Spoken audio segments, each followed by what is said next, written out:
Pessoal, então estamos aqui hoje com a segunda aula do nosso itinerário de História da Igreja.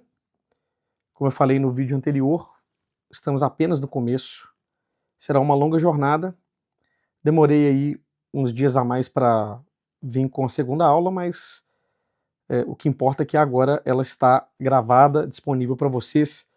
Quem tiver interesse em seguir tudo, acompanhem a primeira aula, onde eu expliquei um pouco a proposta.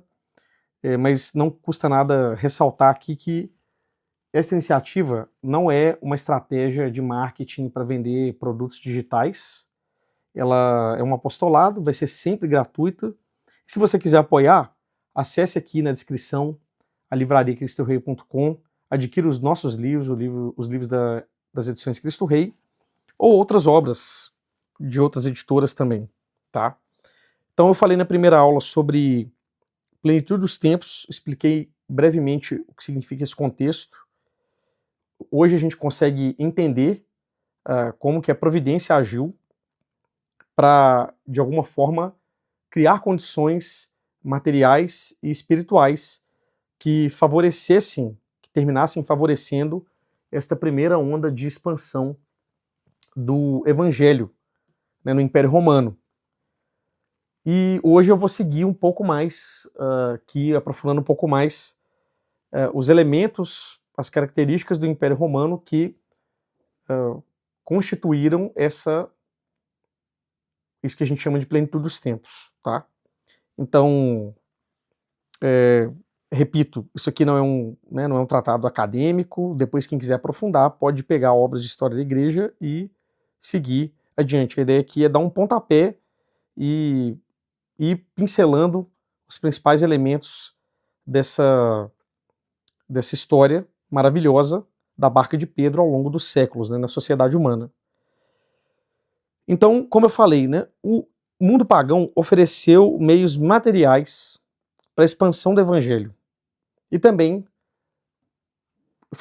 proporcionou ali algum contexto espiritual para que isso acontecesse, né?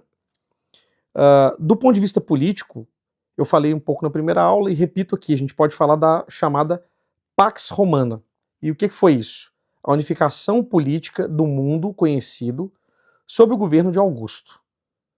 Ou seja, o fim das guerras civis crônicas e a estabilidade que permitiu viagens seguras. Segundo ponto, as vias de comunicação, né? Porque se não houvesse vias adequadas, não haveria viagens seguras, né? Então, o Império Romano foi capaz de construir uma vasta rede de estradas, algumas das quais permanecem até hoje, né? E uma curiosidade, né, para quem não sabe, uma das razões pelas quais essas estradas conseguiram resistir à ação do tempo é que elas têm ali uma camada de estrutura ali, de base no subsolo, de fundamento de alguns metros, né? Se eu não me engano, de pelo menos 5 metros, de 5 a 8 metros. Algo muito diferente das nossas estradas de hoje, né? Que o camarada vai lá e coloca meio dedo de asfalto ou meio dedo de concreto, de propósito, para que daqui a poucos meses o negócio requeira um novo recapeamento ali, uma nova camada de asfalto, para que ele possa roubar o seu dinheirinho ali, né?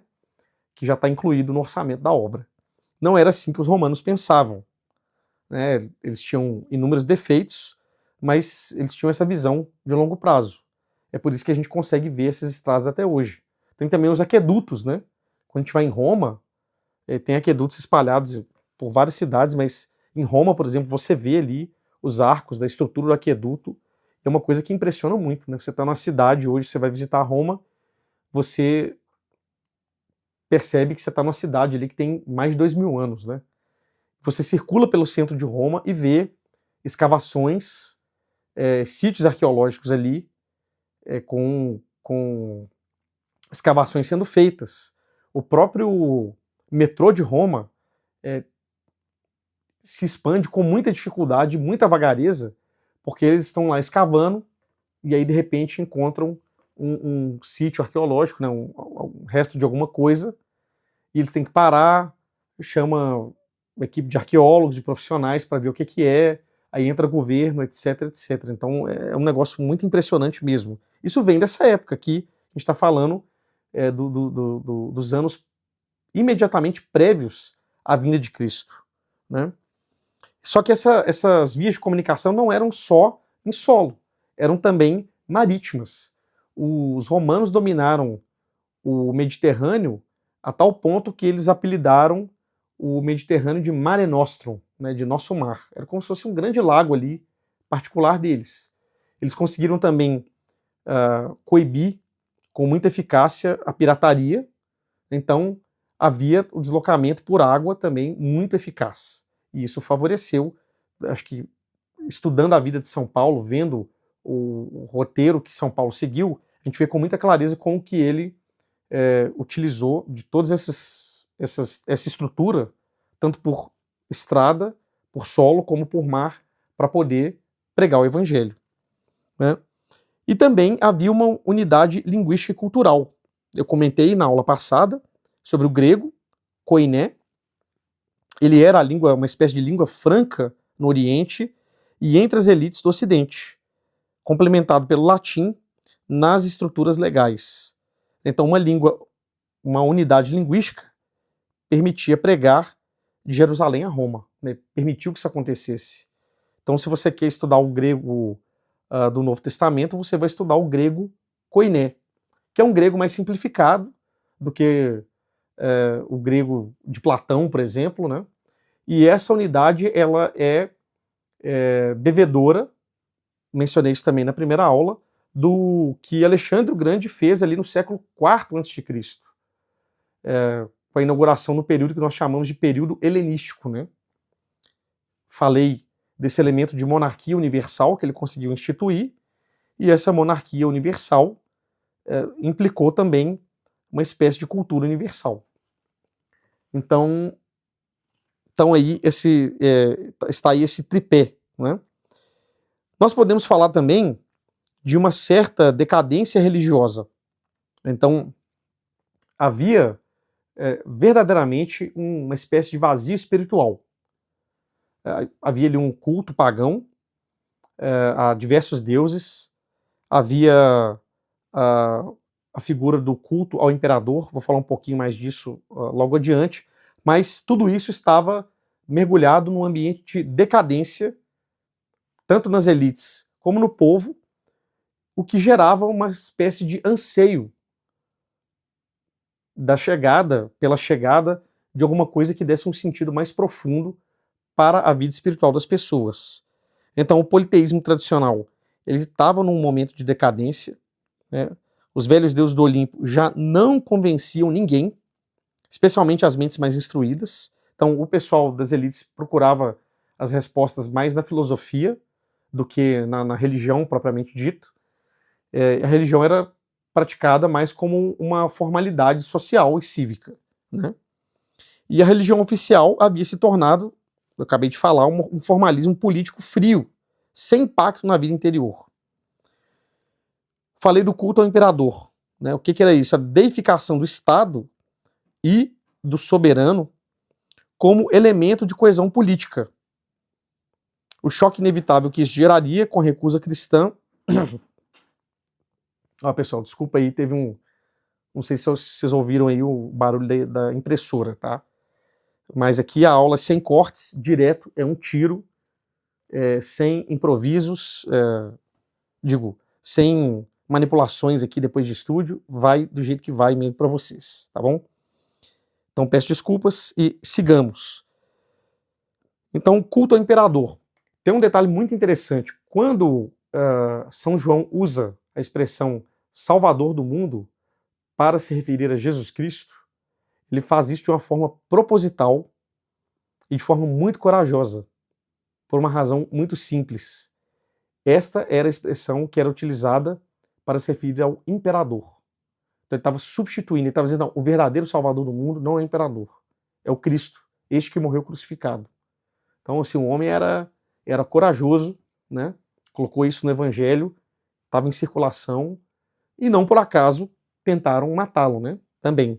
A gente sabe, por tradição, que ele foi preservado milagrosamente do martírio, né? São João. Havia também os cultos de mistério orientais. Por quê?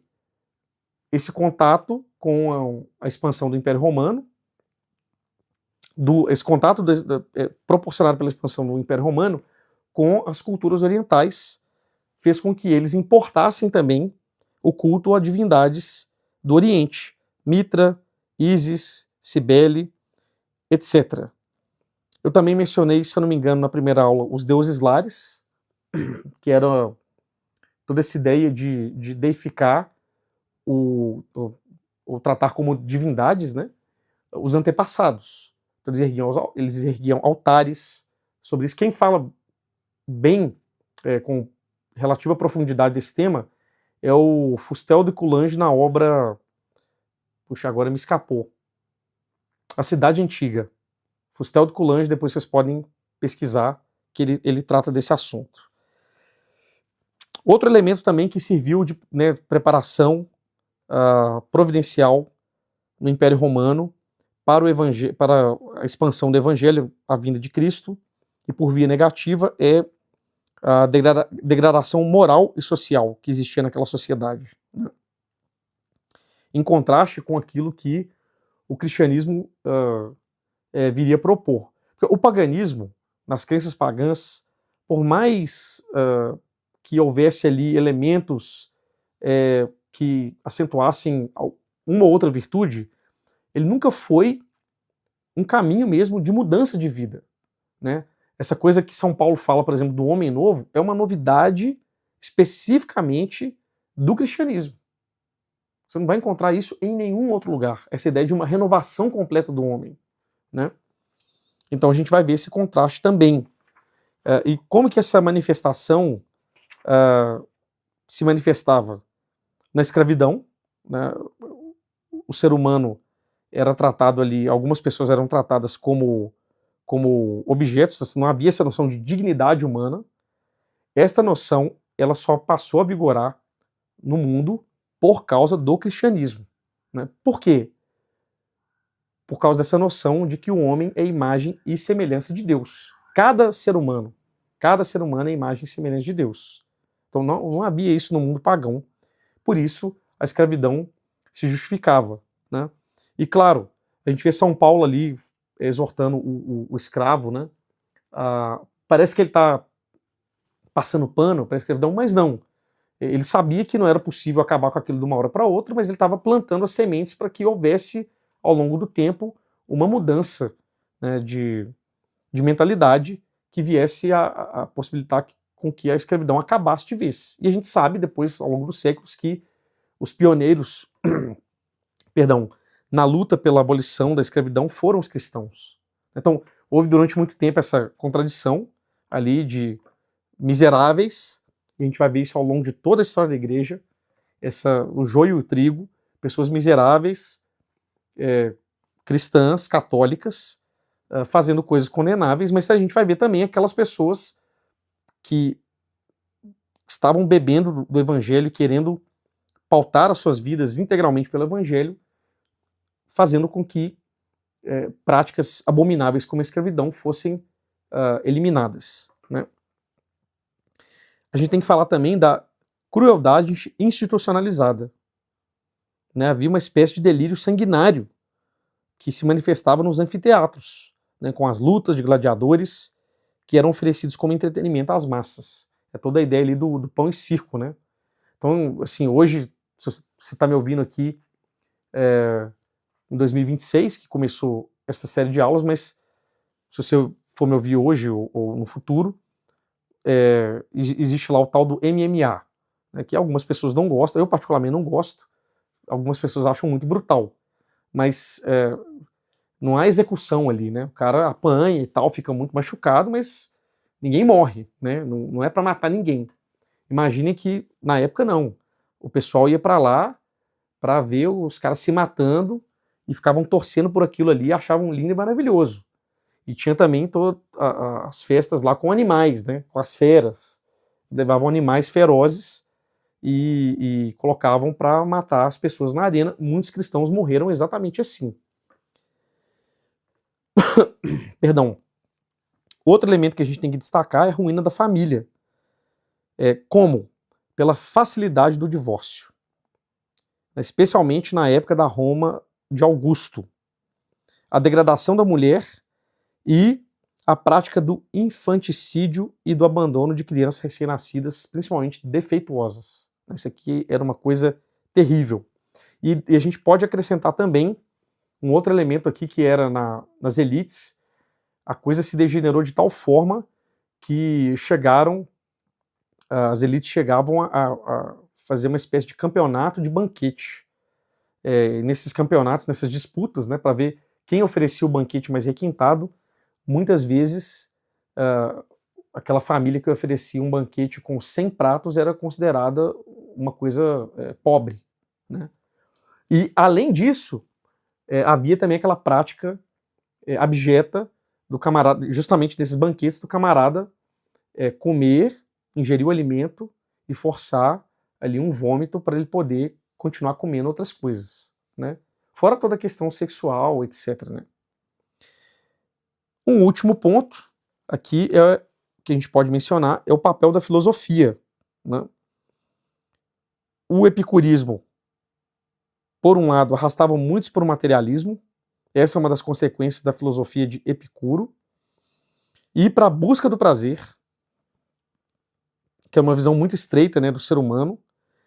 E, por outro lado, o estoicismo tentava propor ali, chamar as pessoas a manter uma retidão moral e uma certa ideia de fraternidade humana universal, mas assim, algumas pessoas tentam, assim, pode ser que tenha havido uma certa influência do estoicismo ali no início, mas quando a gente vai ver com calma, a diferença ela é essencial, né, entre catolicismo e estoicismo. Mas a gente pode dizer que essas pessoas que se interessavam, que buscavam na filosofia uma elevação, essas pessoas de alguma forma,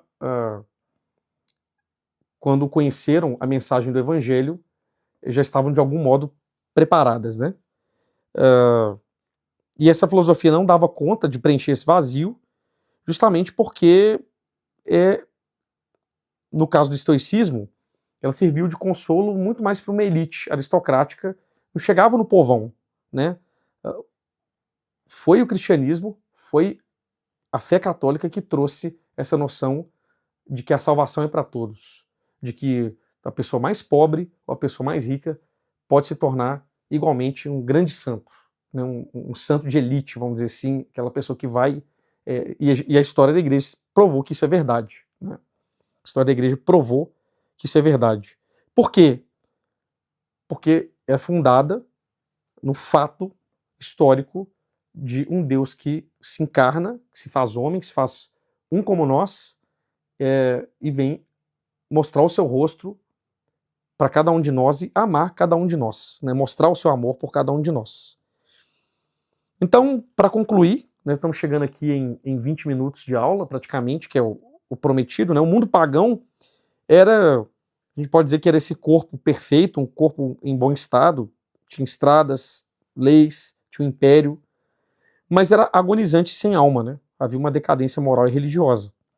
Então, de uma certa forma, a humanidade estava ali no fundo do poço, tá? E na próxima aula a gente vai falar mais ou menos desse mesmo contexto no mundo hebreu, né, entre os judeus, como que estava esse mundo judaico imediatamente antes da vinda de Cristo, né? Então é isso, agradeço a sua atenção, continue acompanhando e insisto aqui mais uma vez, reze para que eu persevere nessa iniciativa até chegar na história da igreja atual, né? Não sei quantas aulas eu vou gastar, mas eu quero muito realizar esse projeto com a sua ajuda, com suas orações e também como uma forma, como eu disse na primeira aula, de agradecimento de tudo que eu recebi nos últimos anos, também reverter isso para as pessoas. Eu sei que tem limitações, né, que isso aqui não é uma coisa, um percurso acadêmico, mas eu espero que possa inspirar e ajudar outras pessoas a buscarem o interesse pela história da igreja, porque ela vai nos ajudar adquirir essa cosmovisão católica, essa cultura católica em várias frentes, para que a gente possa enxergar o mundo com essa lente da nossa fé, que é tão bela, que é tão maravilhosa e que é o caminho para nos levar para o paraíso. Divulga esta aula, por gentileza, deixa aqui o seu gostei aqui no vídeo, deixa um comentário, se quiser deixar alguma pergunta, vou tentar responder na medida das minhas possibilidades. Se eu não souber responder, eu vou dizer que não, né? Eu vou pesquisar, vou procurar as referências. E mais uma vez, acesse livrariacristorei.com, adquira algum dos nossos livros ou outras obras na nossa livraria, você vai ajudar muito as Edições Cristo Rei, que é uma empresa familiar, tá bom? Muito obrigado, Deus nos abençoe e até a próxima.